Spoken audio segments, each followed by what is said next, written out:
아니하시고 그들을 위하여 한성을 예비하셨느니라. 아멘.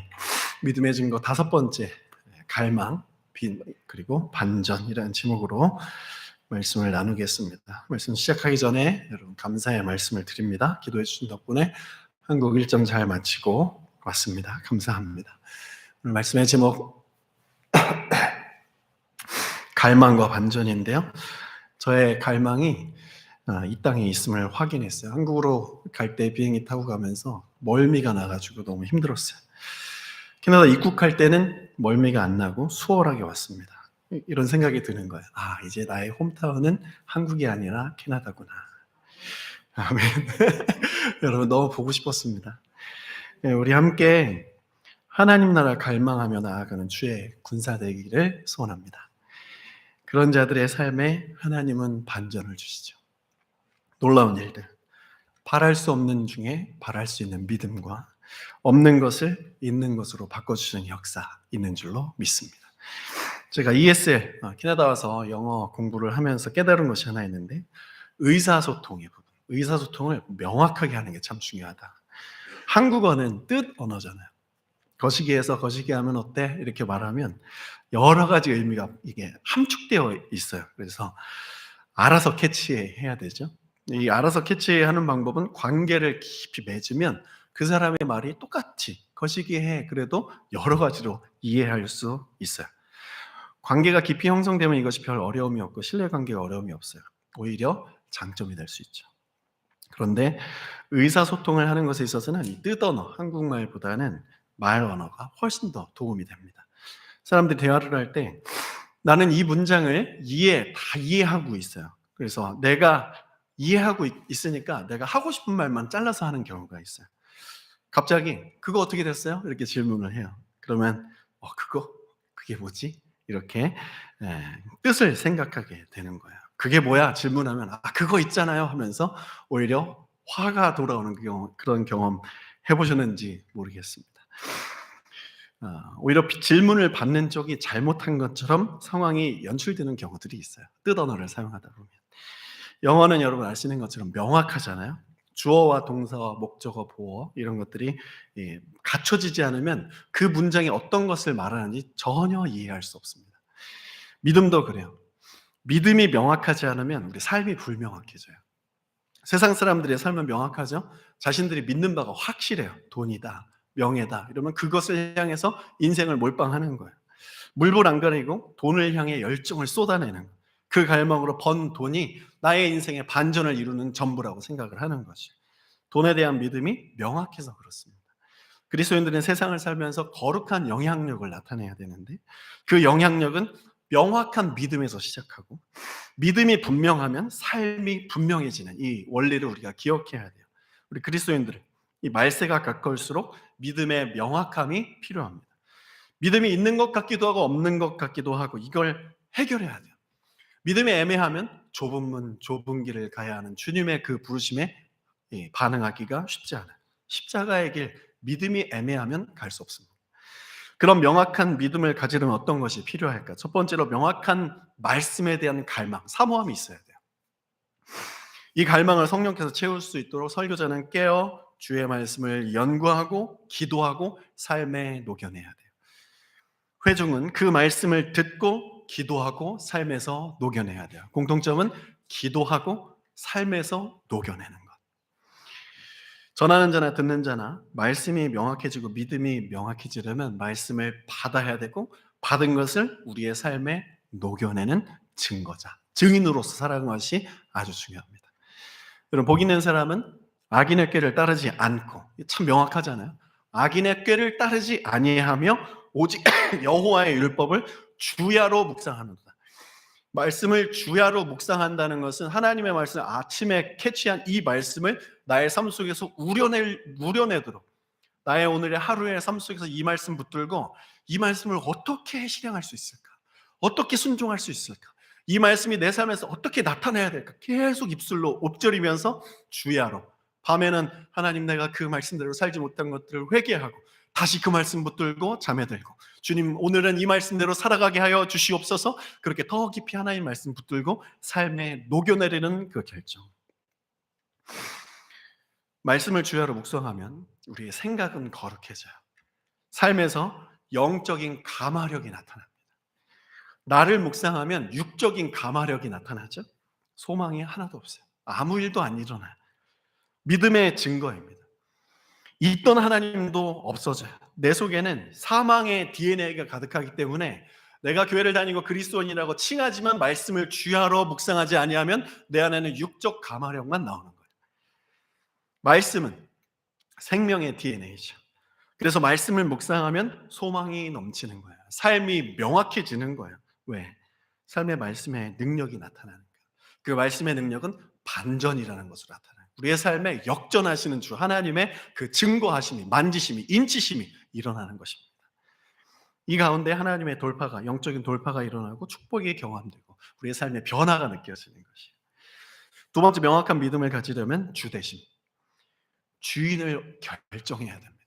내 주인은 누군가? 말씀을 갈망하라는 건 주인을 바꾸라는 거예요. 이것은 명확한 말씀을 가진 자가 자연스럽게 얻는 결과입니다. 하나님의 말씀을 갈망하고 말씀을 사모하고 그 말씀을 주야로 삶에 녹여내려고 힘쓰는 자, 순종하는 자에게는 주대심이 하나님으로 결정이 돼요. 내가 주인 된 것 같기도 하고 하나님이 주인인 것 같기도 한 나의 삶의 주도권, 이거 결정해야 됩니다. 예수가 나의 주 되시는 거에 저드려야 돼요. 주대심을 하나님 앞에 올려드리는 삶, 그것이 우리 예배자들의 삶이에요. 이거 나의 주가 예수라는 말은 주님이 나의 감독자 되신, 나를 감찰하신다. 그리고 나의 지도자, 어떻게 해야 될까요? 나의 길을 인도하신다. 나를 관리해 주신다. 멘탈 관리, 마음 관리, 육신 관리, 내 인생 관리, 내 자녀 관리, 가족 관리, 우리 교회 관리, 내 삶 관리, 내 나라 관리. 하나님께서 나를 통해서 그런 모든 것들을 나의 소유와 내가 기도하는 모든, 바라보는 모든 것들을 내 땅이 되게 하신데 그 내 땅은 하나님이 통치하시는 내 땅이 되는 거예요. 여러분의 주인은 누구입니까? 예수 믿는 사람은 예수를 삶의 주인으로 삼고 살아갑니다.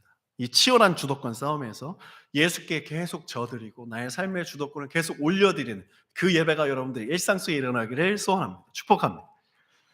주님께 항복하는 사람은 주의 종이 돼요. 주의 종은 삶은 명확하고 심플하죠. 주인의 말씀대로만 사는 거예요. 그 삶에는 반드시 은혜와 사랑과 축복과 이적과 그 기사와 은사와 변화가 나타나죠.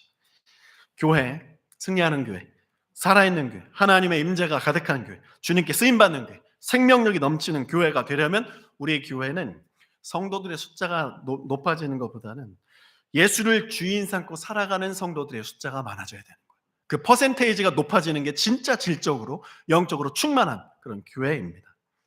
더 순도 높은 말씀 사랑, 기도의 열정, 전적인 순종이 우리 안에 이루어져야 돼요. 이 시대에는 그런 교회가 필요합니다. 예수를 믿는 것은 애매하지 않고 명확하죠. 목회자의 명확한 목회, 성도들의 명확한 신앙생활의 콜라보레이션, 이것이 엄청난 시너지를 이루게 될 거예요. 그 시너지는 사람이 아니라 성령에 의해서 이루어지는데 이 시너지를 다른 말로 부흥이라고 하는 거예요. 저는 주의 부흥을 늘 갈망합니다. 지금 세계적으로 부흥이라는 단어가 회자되고 있죠.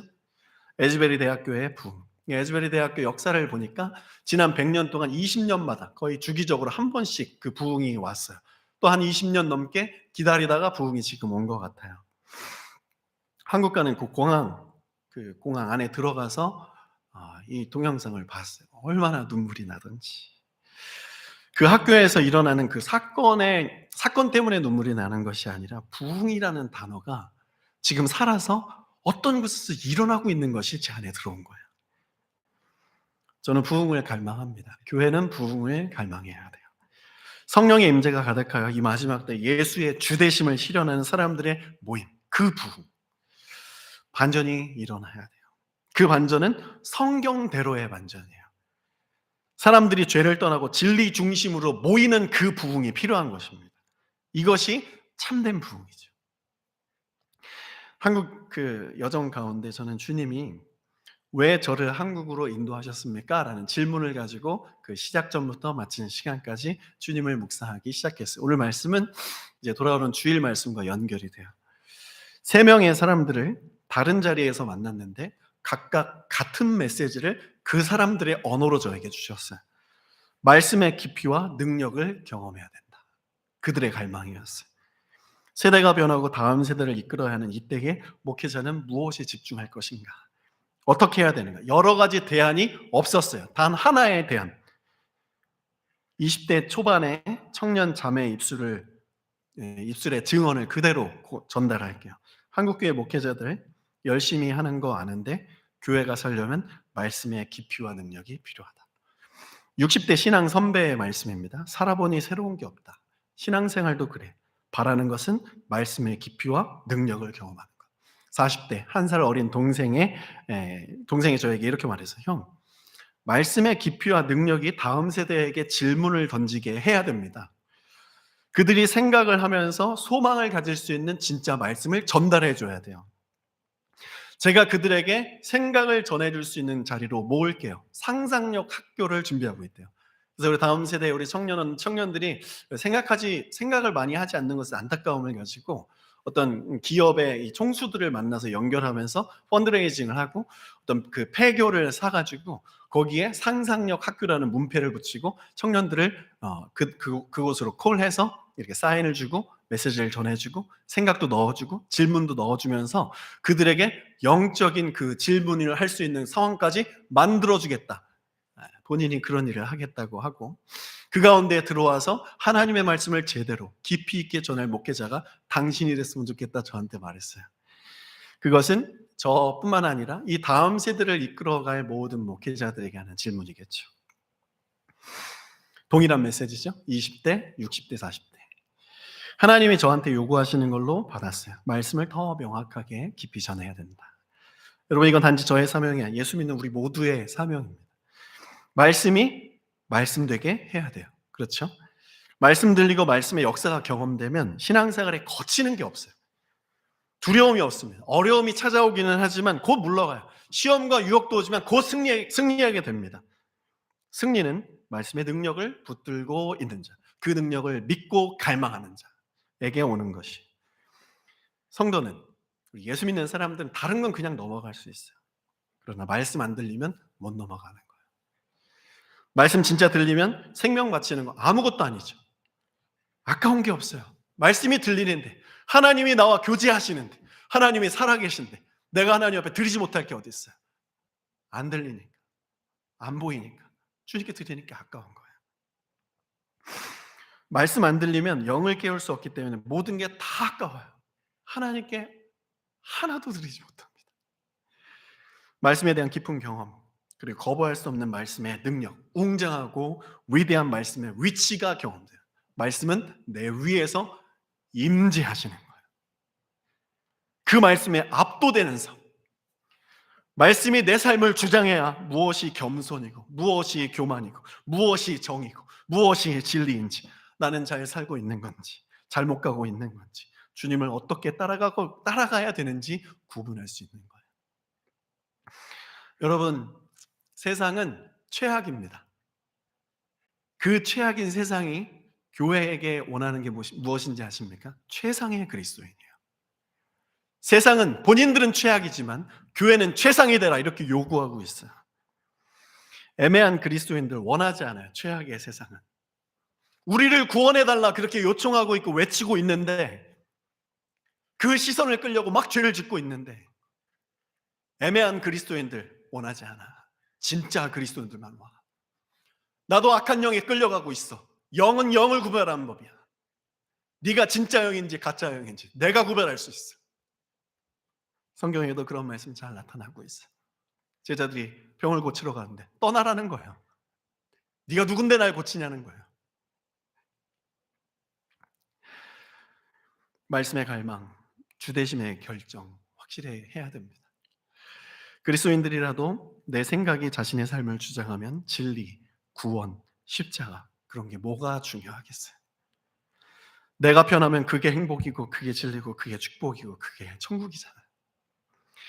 이런 삶의 양식이 대다수인 세상의 소수의 예수를 따르는 무리들의 삶은 무가치해 보일 수 있고 무모해 보일 수 있어요. 오늘 우리 살아계신 하나님 말씀 앞에서 함께 결단하기를 도전합니다. 한 사람이 강국을 이룰 것이라 하셨어요. 주님은 약한 자들을 들어 세상을 바꾸기 원하십니다. 일대 천의 사람, 세상이 감당하지 못하는 믿음의 사람을 원하시죠. 그런 믿음의 사람은 말씀의 갈망으로부터 시작해서 삶의 성령의 반전을 경험한 것입니다. 오늘 본문의 아브라함과 사라가 그 믿음의 증거예요. 이들은 말씀으로 반전을 경험한 모델인데요. 한국교회 초창기 부흥의 시작은 맨 땅 위에 허름한 천막으로부터 시작했어요. 그 믿음의 시작에 수많은 반전들이 일어났죠. 명확한 말씀의 갈망이 있으면 그 믿음에는 반전이라는 것이 있어요. 반전은 여러분 갈망으로부터 시작됩니다. 말씀을 갈망하십시오. 반전이 일어납니다.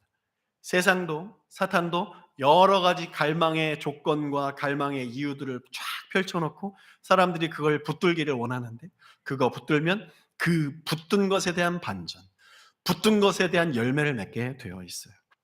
예수의 반전 강력해야 됩니다. 예수를 믿는 자들의 삶에 성령의 반전의 역사들이 있어야 됩니다.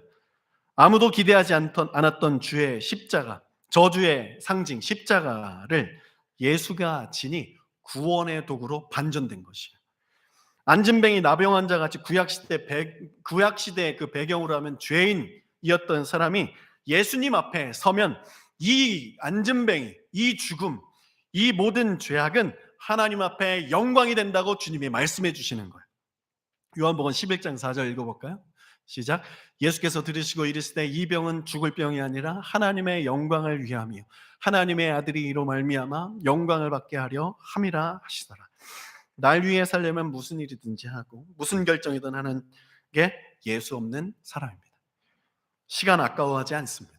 날 위해서 무슨 일이든지 하려고 하면, 날 위해서는 세상에 없던 집중력을 바랄 수도 있어요. 이것이 인간의 본질이라는 것인데, 그런 사람들이 예수 위에 살려고 무슨 일이든 하는 것, 어떻게 가능하죠? 말씀의 능력만 가능해요. 성령의 임재로만 가능한 거예요. 아브라함은 대다수가 우상장수의 아들이라고 인정을 하죠. 아브라함 본인도 75세까지 이 우상을 만들어 팔던 사람이었을 것이라고 해요. 이 아브라함은 신앙의 일대입니다. 사라도 마찬가지. 이런 사람들에게 하나님 말씀이 임했고, 그들은 이제 불신앙의 여정을 마치고 신앙의 여정을 시작해 나갔어요. 이들 신앙의 여정을 따라가 보면 여러 가지 삶의 반전들이 일어난 것을 볼 수 있는데, 그 반전이 무엇인지 오늘 말씀을 통해 보고 싶은 거예요. 첫 번째, 이들에게 나타난 삶의 반전은 삶의 기준과 가치가 바뀌어진 것이에요. 히브리서 11장 9절 시작. 믿음으로 그가 이방의 땅에 있는 것 같이 약속의 땅에 거류하여 동일한 약속을 유업으로 함께 받은 이삭 및 야곱과 더불어 장막에 거했다. 아브라함은 약속의 땅에 살고 있었지만, 가나안으로 가라고 하셨을 때 그곳으로 갔고 그곳에 살고 있었지만, 그 땅에서의 삶을 이방인처럼 살았대요. 그 증거가 장막에, 텐트에 거하는 삶. 텐트는 늘 움직이는 거예요. 유목민들의 삶이에요. 이곳이 좋사오니 하고 싶었는데 하나님이 약속한 땅으로 저 왔지 않습니까? 왜 또 가야 합니까? 이렇게 물어보지 않고 이곳에서의 삶, 늘 떠날 준비, 늘 순종할 준비, 하나님의 말씀에 늘 반응할 준비, 그런 준비를 하고 살아가는 것이에요. 언제든 주님이 원하시면 움직이는 것에 대한 두려움이 없는 모습. 아브라함이 그렇게 살 수 있었던 이유는 하나님의 약속을 유업으로 받았기 때문이다. 히브리서 11장 10절 시작. 이는 그가 하나님이 계획하시고 지으실 터가 있는 성을 바랐습니다. 하나님이 예비하신 영원한 나라가 있다는 것을 아브라함은 말씀으로 받은 거예요. 이것을 하나님의 도성이다 말을 하는데, 여러분, 믿는 자들의 삶이 흔들리지 않으려면 말씀으로 지금 내 삶의 여러 가지를 해결받는 것 이전에 이거 먼저 해결해야 돼요. 하나님의 도성을 해결받아야 돼요. 영원한 천국을 사모하는 그 마음을 확정받아야 됩니다. 소위 예수 믿고 구원받으면 이 땅에 떡이 나오냐 이런 질문 받죠. 이런 질문에 대해서 믿는 자들이 난처해하고 대답을 못하는데, 구원과 이 땅의 떡은 비교 대상이 아니에요. 이런 것에는 그냥 질문하지 않아도 되는 것이에요. 모르는 사람들이 하는 세상적인 미신적인 이런 신앙적인 것 같은 질문들이 많아요. 거기에 두려워하지 마십시오. 그리고 이것을 두려워하지 않고 명확하게 분별하려면 이 천국이 확정되어야 되는 것이에요. 구원받았다고 하는 성도들이 흔들린다는 건 말씀이 명확하지 않아서 그런 거예요. 히브리서 12장 28절 다 같이 시작. 그러므로 우리는 흔들리지 않는 나라를 받았으니 감사를 드립시다. 그리하여 경건함과 두려움으로 하나님이 기뻐하시도록 그를 섬깁시다. 우리가 하나님께 가장 큰 감사를 올려드려야 하는 이유는 흔들리지 않는 나라를 받았기 때문이에요. 그 천국을 받았기 때문에. 여러분, 이 명확한 복음을 마음의 중심에 품으시고 우리 신앙의 중심으로 삼아야 됩니다. 우리의 감사는 그래서 영원히 마르지 않아야 되는 것이. 기쁠 때도 감사, 고난 중에도 감사, 슬플 때도 감사, 죄악 중에 헤매고 있을 때도 감사하면서 주님 앞에 돌아오는 것이 우리 구원받은 그리스도인들의 삶의 모습인 거예요. 성도의 삶은 구원받았기 때문에, 천국을 유업으로 받았기 때문에 경건과 두려움으로 사는 것이, 내가 구원받은 것을 사람들에게 보여야 하기 때문에 받는 것이 아니고, 이 땅에서 하나님의 축복을 받아야 되기 때문에 사는 것이 아니에요. 구원을 이미 받았기 때문에 구원받은 자의 하나님 나라 백성의 삶의 모습의 기본적인 양식이 이거다. 그래서 경건과 두려움으로 살아가는 것이죠. 경건과 두려움으로 하나님이 기뻐하시는 삶의 예배가 되는 것이 우리의 숨결로부터 시작한 모든 삶의 결정입니다. 이유는 흔들리지 않는 나라를 받았기 때문에, 하나님께 복받기 위해서가 아니에요. 우리가 예배 드리는 것은 흔들리지 않는 나라를 받았기 때문이지, 이 예배를 통해서 내 삶의 문제가 해결되기 위함이 아닌 거예요. 이것이 먼저 그의 나라와 의를 구하는 삶이라는 것이죠.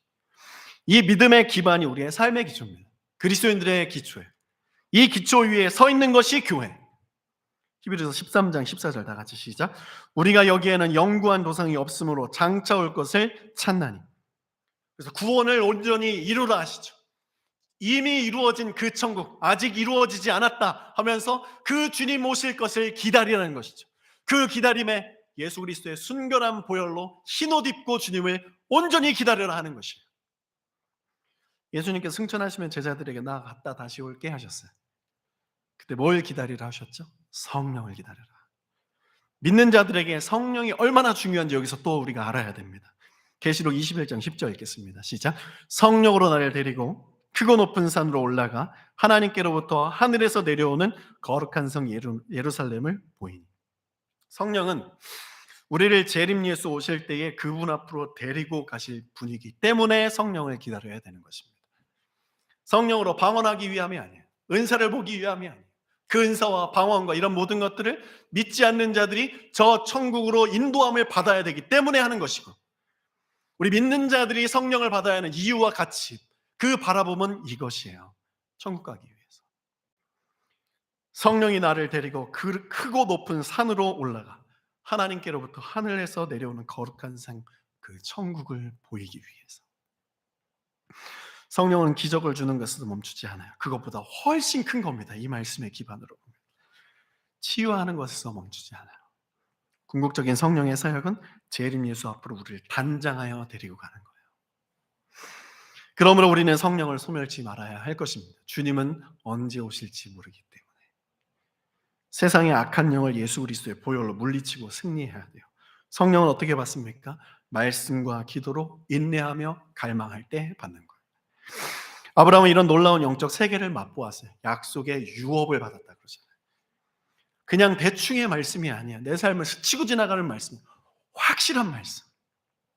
그리고 이 땅을 사모하지 않고 천국을 사모하는 삶을 살아나갔어요. 약속의 땅에 살고 있지만 그곳에서 텐트 치면서 이곳은 이방 땅이라고 생각하며 살아갔대요.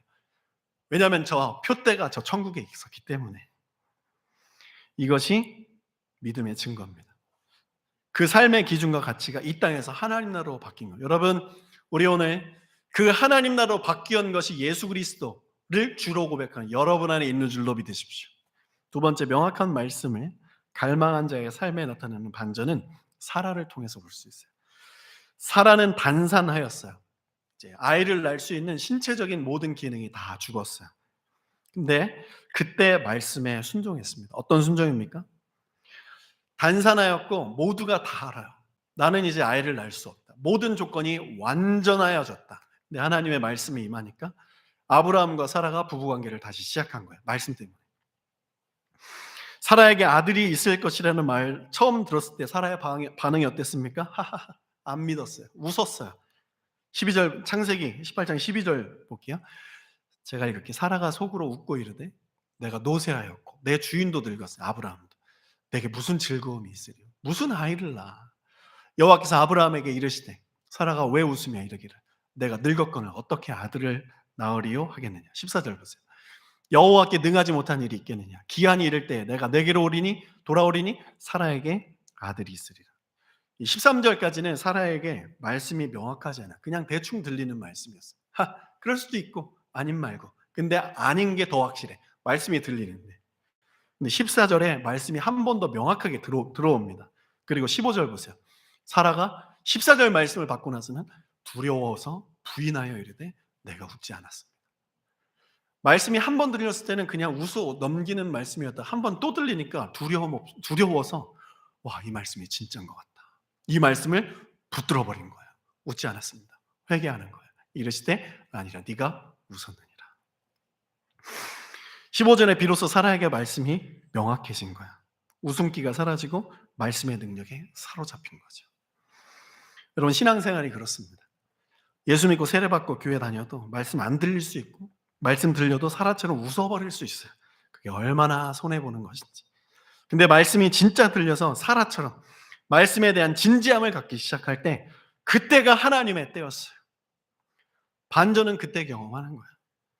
말씀이 내 생각보다 중요해질 때 능력은 삶의 반전으로 일어나는 것입니다. 사라의 삶에 나타난 명확한 반전. 저 한국 가서 수련회 2개 예약했었어요. 하나는 하나님의 음성 듣기, 하나님은 그리스도 구속사 중심으로 성경 읽기. 부산에서 한 번, 안성에서 한 번.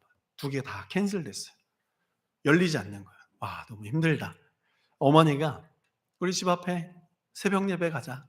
그렇게 초청했을 때 시골이었거든요. 제 마음속에 교만이에요. 시골에. 그리고 장로교잖아요. 감리교. 이런 교만들이 제가 있었던 거예요. 별로 가고 싶은 생각이 별로 안 들더라고요. 처음에는. 제 마음속에 교만을 발견한 거예요. 그 어머니께서 말씀하시니까 갑시다. 첫날 가서 바로 깨졌어요. 말씀이 제 귀에 할례를 막 베풀면서 귀가 막 이렇게 흔들리면서 말씀이 내 안에 쑥 파고 들어오는데, 야, 이 삶의 이 교만을 어떻게 해야 될까? 해결이 안 되는 거예요. 일주일 동안 하나님께서 준비하신 하나님만의 내가 받을 은혜의 길을 내가 계획한 길은 다 막히고 하나님이 예비하신 그 하나님만의 길 따라갔을 때 일주일 동안 하나님 나라가 열리는 경험을 했어요. 얼마나 많이 회개를 했는지. 반전은 그때 경험되는 것이더라고요. 히브리서 11장 11절 말씀 다 같이 시작. 믿음으로 사라 자신도 나이가 많아 단선하였으나 잉태할 수 있는 힘을 얻었으니 이는 약속하신 이를 미쁘신 줄 알았습니다. 사라에게 말씀이 능력이 되니 그 삶에 반전이 일어났어요. 단산하였지만 잉태할 수 있는 힘을 얻었어요. 이유는 약속하신 이를 미쁘신 줄 알았다.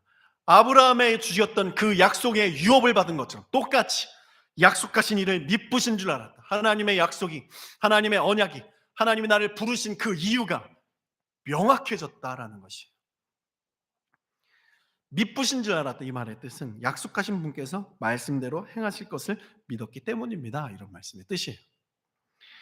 예수를 믿으신 사랑하는 여러분, 내가 보는 나의 한계에 갇혀서 주님의 능력이 여러분을 통해 이 땅에 나타나도록 결정하신 하나님의 성령의 일하심을 막는 일이 없기를 바라요. 말씀이 오면 내 생각과 부딪힐 때 내가 포기하면 그 말씀이 내 것이 되고 그 말씀이 내 삶에서 일어나는 거예요. 사라에게 일어났던 그 일이 우리 안에 일어나야 될 것입니다. 말씀을 갈망하세요. 기적이 일어납니다. 불가능은 없어요. 사라도 처음에는 말씀이 임했을 때 그거 안 믿었어요.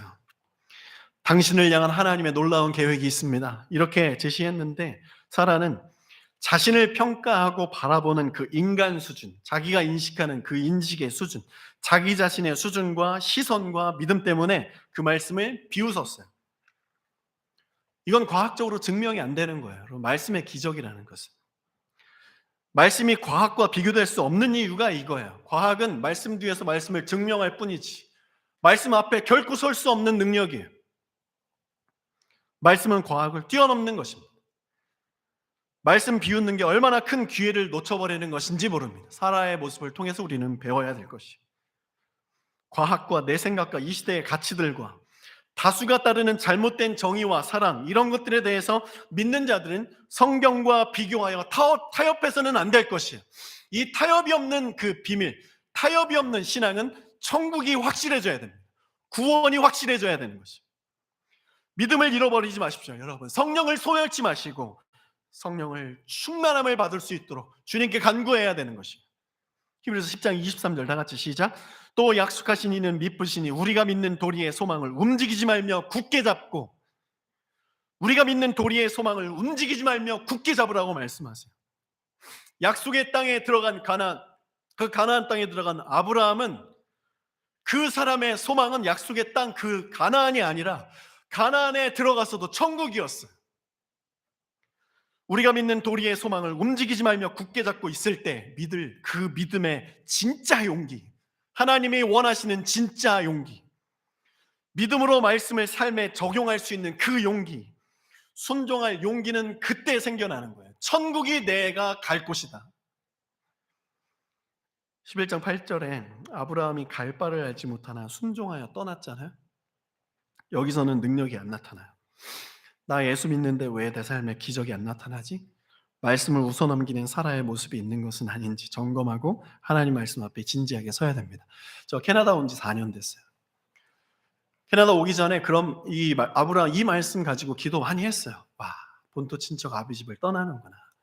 갈 바를 알지 못하고 떠나는구나. 그리고 3년 왔어요. 제가 이 말씀 한국에서 15일 정도 묵상하며 준비했는데, 이제 캐나다로 돌아가면 11장 히브리서 11장 8절의 그 시간이 내가 지나가고 이제 9절의 삶을 살아야 되는구나. 9절부터 16절까지 아브라함과 사라의 삶에 진짜로 나타나는 그 믿음의 증거, 갈망, 반전이 있기를 선포한다 하고 저에게 이 말씀을 선포했어요. 여러분들 스스로에게 선포하길 바라요. 우리의 믿음이 더 강해져야 됩니다. 더 깊어져야 돼요. 히브리서 11장 12절 다 같이. 이러므로 죽은 자와 같은 한 사람으로 말미암아 하늘의 허다한 별과 또 해변의 무수한 모래와 같이 많은 후손이 생육하였느니라. 한국 가서 주일날 한 교회, 우리 예전에 저 위임식 담임목사 취임식 할 때 그 예한교회 최규소 목사님 우리 축사해 주셨잖아요. 그 교회 가서 말씀 전했어요. 말씀 전하고 계속 교제하면서 우리 교회 지금의 현재의 상황을 전했습니다. 다음 세대 46명 정도 출석합니다 이렇게 말했더니, 야, 한국 땅도 아닌데 그곳에 이렇게 많은 사람들, 다음 세대가 교회를 다니는 것이 너무 놀랍다 이렇게 말씀하시더라고요. 그 놀라는 소리를 듣고 돌아봤어요. 그러네. 어떻게 이렇게 다음 세대가 많아졌지? 다음 세대가 하나님 앞에 온전히 세워질 수 있도록 우리 성도들이 금요일마다 기도했구나. 주일마다 기도했구나. 그 믿음의 기도가 하나님께 상달되었구나. 진짜 기도였구나. 주님께서 정말 믿는 도리의 소망을 움직이지 않고 굳게 잡았을 때 하나님께서 우리에게 주님의 이 놀라운 반전을 허락해 주셨구나. 할렐루야. 이 금요 기도회를 통해 올려드린 다음 세대에 대한 기도의 소리를 하나님이 들으셨습니다. 여러분, 그렇습니다. 우리가 그동안 살아왔던 그 삶의 신앙의 해밀턴 한인 장로교의 이 금요 기도의 삶의 여정은 결코 아무 일도 안 일어난 여정이 아니라 대한민국 교회의 믿음의 도전을 주는 하나님의 반전의 이 도전장이 되었어요. 주님은 말씀에 진지한 자들, 주의 말씀 붙들고 진실음으로 기도하는 자들을 통해 부흥을 이루십니다. 삶의 반전을 주실 거예요. 우리가 그런 사람이었고 그런 사람으로 오늘을 살고 그런 사람으로 내일을 살아야 될 줄로 믿습니다. 부흥은 연약한 아브라함과 사라가 믿음으로 결정하고 인내하고 말씀대로 살려고 발버둥치고 넘어지면 또 일어서고 넘어지면 또 일어서는 거기서 시작한 거예요. 우리가 그런 부흥의 세대가 될 수 있다고 저는 믿어요. 연약하지만 부족하지만 하나님 말씀이 명확하다. 주님이 하신다. 주님은 나를 통해 일하기 원하신다. 내가 생각하면 안 된다. 하나님 말씀이 내 생각이 되어야 한다. 그렇게 하나님의 말씀을 더 열심히 펴야 될 것이. 이 믿음으로 말씀 붙들고 하루하루 살아갈 때 초월적인 주님의 역사가 일어나고 교회, 주님 오실 때까지 패배하지 않고 승리할 것입니다. 하나님이 우리를 주목하고 계세요. 그 주목에 믿음으로, 말씀을 향한 갈망으로, 그 갈망 속에 기도로, 기도를 통해 성령의 임재로, 성령의 임재로 우리의 삶에 놀라운 기적이 일어날 때 그 기적에 주목하지 않고 그 기적을 해치고 저 구원하신 주님 앞으로 나아가는 그 신앙이 우리의 삶에 굳건해지기를 소원합니다.